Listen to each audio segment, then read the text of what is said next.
Hello viewers. Today's topic is asthma. Let's see the definition of asthma. Asthma is a chronic inflammatory disease of the airways.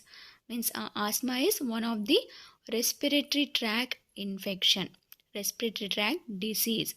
So asthma is a chronic inflammatory disease. Chronic, the word chronic means the diseases which last for longer duration are called as chronic diseases like hypertension, diabetes mellitus, rheumatoid arthritis, osteoarthritis, liver diseases, and some kidney diseases. All these are considered as chronic diseases as they last for longer duration. So here asthma is also one of the chronic disease which affects the lungs. So asthma is a chronic inflammatory disease of the airway. Means asthma lasts for longer durations as well as it causes inflammation of entire airways. The chronic inflammation causes an increase in the airway hyperresponsiveness that leads to recurrent episodes of wheezing, breathlessness, chest tightness, cough, particularly at night or early in the morning. So the chronic inflammation means the inflammation which lasts for longer durations causes an increase in the airway hyperresponsiveness. Hyperresponsiveness means which is characterized by an abnormal degree of responsiveness. Okay, so airway hyperresponsiveness means sensitivity of the airway. So this chronic inflammation of lungs causes an increase in the airway hyperresponsiveness that leads to recurrent episodes of wheezing. So whenever the allergen enters into our airway, then what happens? We can see the patients who are suffering with the asthma will develop the different set of symptoms, and that symptoms are like recurrent episodes of wheezing, then breathlessness, dyspnea, dyspnoea. Dyspnea means breathlessness, shortness of breath. Then chest tightness. They also have chest tightness, cough. Particular these symptoms are visible particularly during the night time or in the early morning. Okay, so this is the definition of asthma. Asthma ante enti chronic, one of the chronic inflammatory disease of the lungs అనమాట. Like మనకు సడన్గా disease అనేది start అయ్యి సివియర్గా కనుక symptoms ఉంటే అటువంటి డిసీజెస్ని ఏమంటాము? అక్యూట్ డిసీజెస్ అంటాము. బట్ క్రానిక్ డిసీజెస్ అంటే ఏంటి? లాంగ్ టర్మ్ డ్యూరేషన్స్ వరకు like 1 year 2 years 5 years 10 years ఇలా లాంగ్ టర్మ్ డ్యూరేషన్ వరకు ఉండే డిసీజెస్ని ఏమంటాము? క్రానిక్ డిసీజెస్ అంటాము. సో ఆస్మా కూడా one of the chronic disease. Like మనకు different kidney diseases like acute kidney failure, chronic kidney failure, then pyelonephritis, then liver diseases, then hypertension, diabetes mellitus, osteoarthritis, rheumatoid arthritis, ఇవన్నీ ఎలా అయితే మనకు long term diseases, so chronic disease same అలా ఆస్మా కూడా one of the chronic disease. So ఇందులో వచ్చేసి మనకు airway hyper responsiveness అనేది ఉంటుంది, క్రానిక్ ఇన్ఫ్లమేషన్ అనేది ఉంటుంది. ఎయిర్వేస్ ఉంటాయి కదా, ఆ ఎయిర్వే వచ్చేసి ఆ ఎయిర్వేస్ యొక్క క్రానిక్ ఇన్ఫ్లమేషన్, సివియర్ ఇన్ఫ్లమేషన్ అనేది ఉంటుంది. దెన్ ఎయిర్వే హైపర్ రెస్పాన్సివ్నెస్ కూడా ఉంటుంది ఈ ఆస్మా కండిషన్లో. హైపర్ రెస్పాన్సివ్నెస్ అంటే ఏంటి? లైక్ మైన్యూట్ ఎలర్జెన్స్ ఏవైనా కూడా మన ఎయిర్వేలో ఎంటర్ అవ్వగానే చాలా సివియర్గా ఇన్ఫ్లమేషన్ అనేది జరుగుతుందనమాట, ఎయిర్వే ఇన్ఫ్లమేషన్ అనేది జరుగుతుంది. And that results in this chronic inflammation and hyper responsiveness of airway causes recurrent episodes of wheezing అనేది ఎక్కువ ఉంటుంది. గురక అంటాం కదా మనం తెలుగులో. సో వీజింగ్ ఇమీడియట్గా ఈ క్రానిక్ ఇన్ఫ్లమేషన్ వల్ల ఏమవుతుంది? ఒక సెట్ ఆఫ్ సిమ్టమ్స్ అనేవి డెవలప్ అవుతాయి అనమాట ఆస్మాటిక్ పేషెంట్స్లో. సో ఆ సెట్ ఆఫ్ సిమ్టమ్స్ ఏంటి? లైక్ వీజింగ్, గురక, దెన్ బ్రీత్లెస్నెస్, డిస్ప్నియా అంటాము medical term, DYSPNOEA. Dyspnoea means breathlessness. And chest tightness. So ఏవైతే మనకు మజిల్స్ ఉంటాయో లంగ్స్ని సరౌండ్ చేస్తూ ఆ స్మూత్ మజిల్స్ అనేవి కన్స్ట్రిక్ట్ అయిపోతాయి అనమాట, కాంట్రాక్ట్ అవుతాయి. సో దానివల్ల ఆ ల్యూమెన్ సైజెస్ అనేవి తక్కువ అయిపోయి, ఎయిర్వేలో ఉన్న స్పేస్ అనేది తక్కువ అయిపోయి కన్స్ట్రిక్ట్ అయిపోయి చెస్ట్ టైట్నెస్ అనేది కూడా ఆస్థమాటిక్ పీపుల్ ఫీల్ అవుతారు. చెస్ట్ టైట్నెస్ కూడా ఉంటుంది వీళ్ళలో, one of the symptom of asthma. Then cough. Then we can see this all set of symptoms during the night time or early in the morning. So మనకు వచ్చేసి ఈ set of symptoms like wheezing కావచ్చు, dyspnoea కావచ్చు, chest tightness, cough, ఇవన్నీ ఎప్పుడు కనిపిస్తాయి osmotic పేషెంట్స్లో అంటే like నైట్లో లేదంటే ఎర్లీ మార్నింగ్ లైక్ 4-5 ఈ టైంలో ఎక్కువ ఈ సెట్ ఆఫ్ సిమ్టమ్స్ అనేవి కనిపిస్తాయి ఆస్మా పేషెంట్స్లో. Let's see the types of symptoms. So asthma is categorized into different types. So let's see the different types of asthma. Asthma is the most common and chronic condition in the children. So let's discuss about the first type, that is childhood asthma. So here we can see some of the triggers of childhood asthma, that includes respiratory infections. So suffering with the respiratory infections, viral respiratory tract infections, a bacterial respiratory tract infection can increase the risk of developing asthma in the children. So children ఎవరైనా ప్రీవియస్గానే మనకు Asma develop అవ్వకముందే like bacterial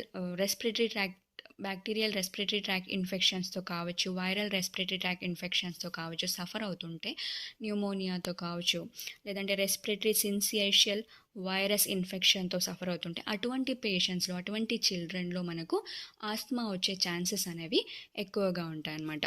then cigarette smoking, including passive cigarette smoking. So have you heard about the passive smoking? Active smoking అంటే తెలుసు మనకు. Passive smoking అంటే ఏంటి? That is an involuntary inhaling of smoke from other people's cigarettes. అంటే active smokers అంటే ఎవరైతే సిగరెట్స్ని డైరెక్ట్గా smoke చేస్తారో వాటిని యాక్టివ్ స్మోకర్స్ అంటాము. వెరాజ్ ప్యాసివ్ స్మోకర్స్ అంటే ఏంటి, ఆర్ ప్యాసివ్ స్మోకింగ్ అంటే ఏంటి? ఎవరైతే సిగరెట్ స్మోకింగ్ అనేది ఎవరికైతే హ్యాబిట్ కాదో, ఎవరికైతే అలవాటు లేదో, అటువంటి పీపుల్ నార్మల్గా పక్కన ఎవరైనా యాక్టివ్ స్మోకర్స్ ఉంటే వాళ్ళు ఎగ్జేల్ చేసిన సిగరెట్ స్మోకింగ్ని కనుక వీళ్ళు ఇన్హేల్ చేసుకుంటే, అటువంటప్పుడు కూడా ఈ సెకండ్ పర్సన్ యొక్క లంగ్స్ అనేవి ఎఫెక్ట్ అయ్యే ఛాన్సెస్ ఉంటాయన్నమాట. మేజర్గా యాక్టివ్ స్మోకింగ్ కంటే కూడా ప్యాసివ్ స్మోకింగ్ అనేది చాలా dangerous. Like it can leads to the development of different lung diseases, even it can causes the lung cancer also. Okay, so మనకు ఇలా ప్యాసివ్ స్మోకింగ్ వల్ల లంగ్ క్యాన్సర్ కూడా వచ్చే ఛాన్సెస్ అనేవి ఉంటాయన్నమాట. So then other causes includes exposure, okay, prolonged exposure to the different allergens. So అలర్జెన్స్కి expose అవ్వడం వల్ల ఫ్రీక్వెంట్గా moulds, dust, pollen grains, then cockroaches, pets ఉంటాయి కదా, ఇంట్లో పెంచుకుంటాం, ఆ పెట్ యొక్క ఫర్ కావచ్చు, డాండర్స్కి కూడా కొంతమంది సెన్సిటివ్ ఉంటారు, అలర్జిక్ ఉంటారు. సో అటువంటి పెట్ డాండర్స్కి ఎక్స్పోజ్ అయినా, లేదంటే పోలిన్ గ్రెయిన్స్కి ఎక్స్పోజ్ అయినా, కాక్రోచెస్కి, మోల్డ్స్కి, దెన్ నెక్స్ట్ మైట్స్కి, డస్ట్కి, ఇటువంటి అలర్జెన్స్కి ఫ్రీక్వెంట్గా ఎక్స్పోజ్ అయిన చిల్డ్రన్లో కూడా ఆస్మా అనేది డెవలప్ అయ్యే ఛాన్సెస్ ఉంటాయన్నమాట. Then sudden changes in the temperature, okay, sudden changes in the weather can also causes the asthma, and prolonged stress and vigorous exercising doing the vigorous exercises daily can also leads to the development of asthma. So these are the some asthma triggers in the children. So children ఎక్కువ ఆస్మాతో suffer అవుతూ ఉంటారు అడల్ట్స్తో compare చేస్తే. So ఈ చిల్డ్రన్లో వచ్చేసి ఈ causes వల్ల like respiratory ఇన్ఫెక్షన్స్తో suffer అవుతున్నా, లేదంటే passive cigarette smoking and active cigarette smoking అలవాటు ఉన్నా, లేదంటే ఫ్రీక్వెంట్గా అలర్జెన్స్కి ఎక్స్పోజ్ అయినా కూడా due to hyper responsiveness of airways asthma రావచ్చు. Then exposure to the cold ఎయిర్కి ఎక్స్పోజ్ అయినా, లేదంటే వెదర్లో ఏమైనా సడన్ చేంజెస్ వల్ల, లేదంటే ప్రొలాంగ్ స్ట్రెస్ ఫీల్ అయినా, లేదంటే విగరస్ ఎక్సర్సైజెస్ అనేవి రెగ్యులర్గా చేస్తున్నా, ఇటువంటివన్నీ ట్రిగర్స్ లాగా యాక్ట్ చేస్తాయి అన్నమాట ఆస్మా రావడానికి చిల్డ్రన్లో. So these are the some common triggers of childhood asthma. So it is vital to seek medical attention if the child starts to experience asthma, as it can be life threatening. Okay, so in the initial stages we have to, if the child is suffering with any kind of clinical features of the asthma, then immediately we have to take the medical advice. Otherwise it can lead to the severe asthma, severe stage of asthma. Then next, in some cases asthma may improve as the child reaches adulthood. For many people, however, it is lifelong condition. So in some children, the asthma, after taking the medical advice, after following their treatment, after taking proper treatment from the physicians, in some children the asthma will get subsided, but in some people, mm, it can leads to the development of adult onset asthma. Then let's let's see about the second type, that is adult onset asthma. Asthma can develop at any age including during the childhood. So already ఇక్కడ చూసాం కదా, only చిల్డ్రన్లో వచ్చే ఆస్మాని ఏమంటాము, childhood Asma. In case మనం proper treatment కనుక తీసుకుంటే, medical advice అనేది తీసుకొని ప్రాపర్ ట్రీట్మెంట్ అనేది తీసుకుంటే, కొంతమంది చిల్డ్రన్లో ఆస్మా అనేది సబ్సైడ్ అయిపోతుంది చైల్డ్హుడ్లోనే. బట్ కొంతమంది పీపుల్లో అది అడల్ట్ ఆన్సెట్ ఆస్మా లాగా టర్న్ అవుతుందన్నమాట. అంటే సబ్సైడ్ అవ్వదు, లైఫ్ లాంగ్ కూడా వాళ్ళకి ఆస్మా అనేది ఉంటుంది. Second type is adult onset asthma. Means this type of asthma is commonly seen in the adulthood. During the adulthood, some factors that affect the risk of developing asthma in adulthood include respiratory illness. As I said, suffering with the different respiratory tract infections may increases the chance of getting the asthma. Then allergies, having any allergies or exposure to the allergens like pet danders, mites, molds, exposure to the dust particles, pollen grains, these all can cause us the asthma.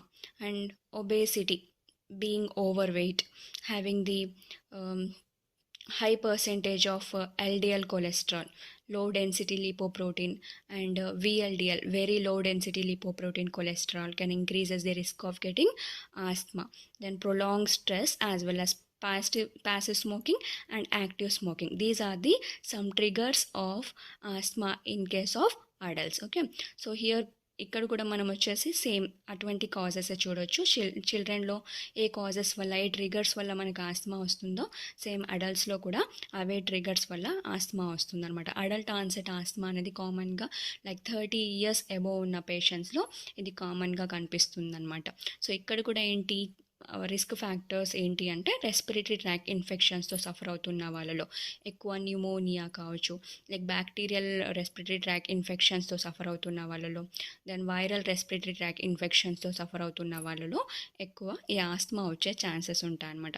Then prolong exposure to the allergens, ఇందాకే చెప్పాను కదా, అలర్జెన్స్తో ఎలర్జెన్స్కి ఎక్కువ expose అవ్వడం వల్ల కూడా asthma వస్తుంది. Then obesity, stress, and having the habit of cigarette smoking, these are the risk factors for the development of asthma in case of adults.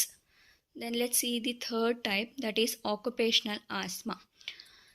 So it occurs as a result of exposure to an allergen or irritant present in the work place.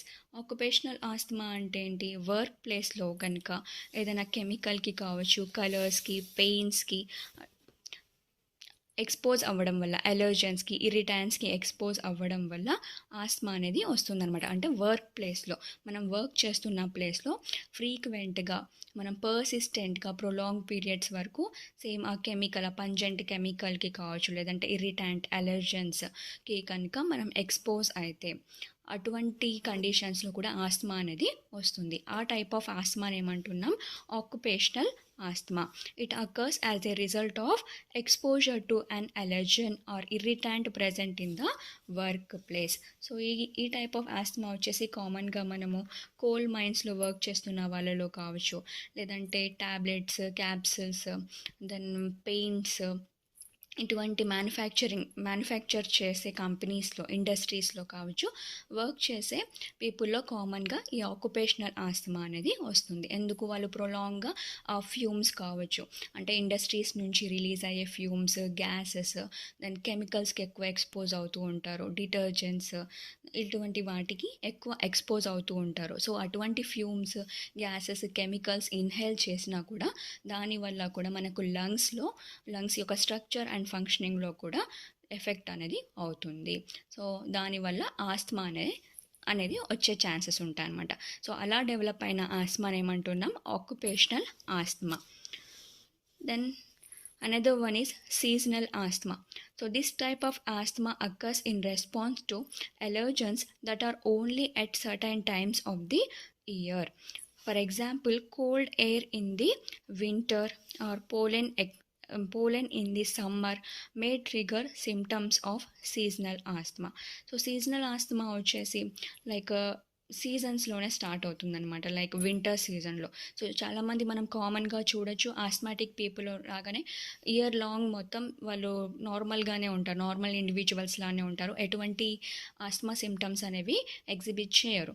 But ఎప్పుడైతే winter season అనేది start అవుతుందో వాళ్ళలో వచ్చేసి different clinical features of ఆస్మాతో suffer అవుతారు. Like chest tightness కావచ్చు, persistent cough కావచ్చు, dyspnoea కావచ్చు, ఇన్ఫ్లమేషన్ ఆఫ్ ఎయిర్వే కావచ్చు. సో ఇటువంటి సిమ్టమ్స్తో వాళ్ళు సఫర్ అవుతూ ఉంటారనమాట. సో సడన్గా వెదర్లో చేంజెస్ వల్ల కూడా ఈ ఆస్మా అనేది వచ్చే ఛాన్సెస్ ఉంటాయి. ఆ టైప్ ఆఫ్ ఆస్మాని ఏమంటాము? సీజనల్ ఆస్మా. సో కామన్గా ఆస్మాటిక్స్ అంటే ఎవరైతే ఆస్మాతో సఫర్ అవుతుంటారో అటువంటి పేషెంట్స్ని ఆస్మాటిక్స్ అంటాము.